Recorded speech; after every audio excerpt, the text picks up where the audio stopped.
Assalamualaikum warahmatullahi wabarakatuh. Bismillah, alhamdulillah, wassalatu wassalamu ala rasulillah, amma ba'du. Pemirsa yang berbahagia, seharusnya kita selalu mempertahankan senyum kita sebagai ekspresi dari syukur kita kepada Allah, sebagai ekspresi dari rasa gembira kita kepada Allah. Karena itu selalulah tersenyum. Allah Subhanahu wa Ta'ala telah merencanakan untuk umat manusia satu skenario yang penting, yaitu mendapatkan ampunan Allah Subhanahu wa Ta'ala. Lalu dengan ampunan itu Allah akan mengembalikan manusia ke dalam tempat asalnya, yaitu surganya Allah Subhanahu wa Ta'ala.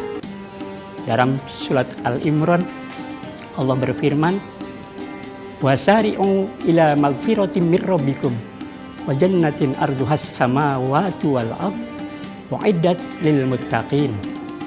Dan bersegeralah mencari ampunan dari Tuhanmu, dan carilah pula surga yang luasnya seluas langit dan bumi disediakan bagi orang-orang yang bertakwa. Dari ayat ini, ketika Allah memerintahkan kita untuk mencari ampunan, kemudian tentu kita ingin mendapatkannya, lalu Allah menggandengkannya dengan surganya Allah SWT. Seakan memberikan pesan bahwa ketika manusia diampuni oleh Allah, maka balasannya adalah surga Allah Subhanahu wa Ta'ala. Oleh karena itu, selalu di dalam setiap perintah-perintah Allah untuk bertakwa, ujung-ujungnya adalah mendapatkan ampunan Allah Subhanahu wa Ta'ala. Termasuk ketika Allah memerintahkan kita untuk melaksanakan puasa, kemudian Nabi menjelaskan, barang siapa orang berpuasa dengan penuh keimanan dan bersungguh-sungguh, maka dia mendapatkan ampunan dari segala dosa yang telah dilakukan. Jadi intinya, sekali lagi, skenario Allah, goal kita adalah mendapatkan ampunan Allah Subhanahu wa Ta'ala. Ada dua cara mendapatkan ampunan Allah. Yang pertama tentu dengan meminta ampunan, yang kedua dengan beramal soleh. Kita akan fokus pada cara mendapatkan ampunan dengan meminta kepada Allah, yang biasa disebut dengan istighfar. Nabi bersabda, wallahi inni la astaghfirullah wa atubu ilaih. Perhatikan kalimatnya. Nabi menggunakan 3 diksi penegasan. Pertama, wallahi, demi Allah. Biasanya kata ini digunakan untuk lawan bicara yang kurang begitu percaya. Kemudian Nabi melanjutkan, ini sesungguhnya aku. Jadi setelah Nabi menggunakan diksi demi Allah, lalu tambahkan lagi, sesungguhnya aku la astaghfirullah wa atubu. Benar-benar aku beristighfar kepada Allah dan bertobat. Jadi begitu pentingnya istighfar sehingga Nabi menggunakan 3 diksi penegasan ketika memerintahkan kita untuk beristighfar.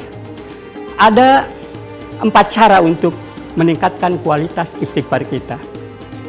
Yang pertama, kita harus mengingat Allah bahwa Allah adalah Maha Pengampun. Allah adalah Maha Tinggi. Allah adalah mengetahui. Maka ketika kita mengetahui hal itu, seharusnya manusia merendahkan diri di dalam hadapan Allah, di depan hadapan Allah.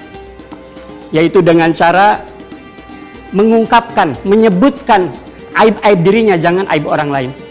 Juga menyebutkan kesalahan-kesalahan, mulai kesalahan tangan, kesalahan kaki, kesalahan lisan, kesalahan mata, dan seterusnya, semua anggota badan. Dengan cara itu maka kita akan merasa bahwa di depan Allah kita adalah orang yang hina. Lalu setelah itu baru kita yang kedua beristighfar kepada Allah, astaghfirullahaladzim, dengan memunculkan kesadaran yang tinggi bahwa kita sedang meminta ampunan, dengan memunculkan kesadaran yang tinggi bahwa kita banyak dosa. Dengan cara itu kita akan beristighfar secara sungguh-sungguh. Seringkali kita memang beristighfar, tapi ketika kita astagfirullah, hati dan pikirannya kemana-mana. Lalu yang ketiga yang juga penting ketika kita minta ampun kepada Allah adalah menyadari bahwa kita telah melakukan kesalahan, kemudian berjanji untuk tidak melakukan lagi. Dan yang tidak kalah penting juga yang terakhir, beristighfarlah untuk istighfar kita. Mohon ampunlah untuk istighfar kita yang selama ini istighfarnya hanya di lisan saja, hanya di bibir saja. Dengan mengatakan bahwa kita telah salah beristighfar selama ini. Astagfirullah fil istighfari. Mudah-mudahan dengan cara itu, dengan meningkatkan kualitas istighfar kita benar-benar mendapatkan ampunan Allah Subhanahu wa Ta'ala, sehingga kita menjadi orang yang bersih, yang suci, dan kembali kepada Allah dalam keadaan suci, mendapatkan surganya Allah Subhanahu wa Ta'ala. Hadanallah wa iyyakum ajmain. Assalamualaikum warahmatullahi wabarakatuh.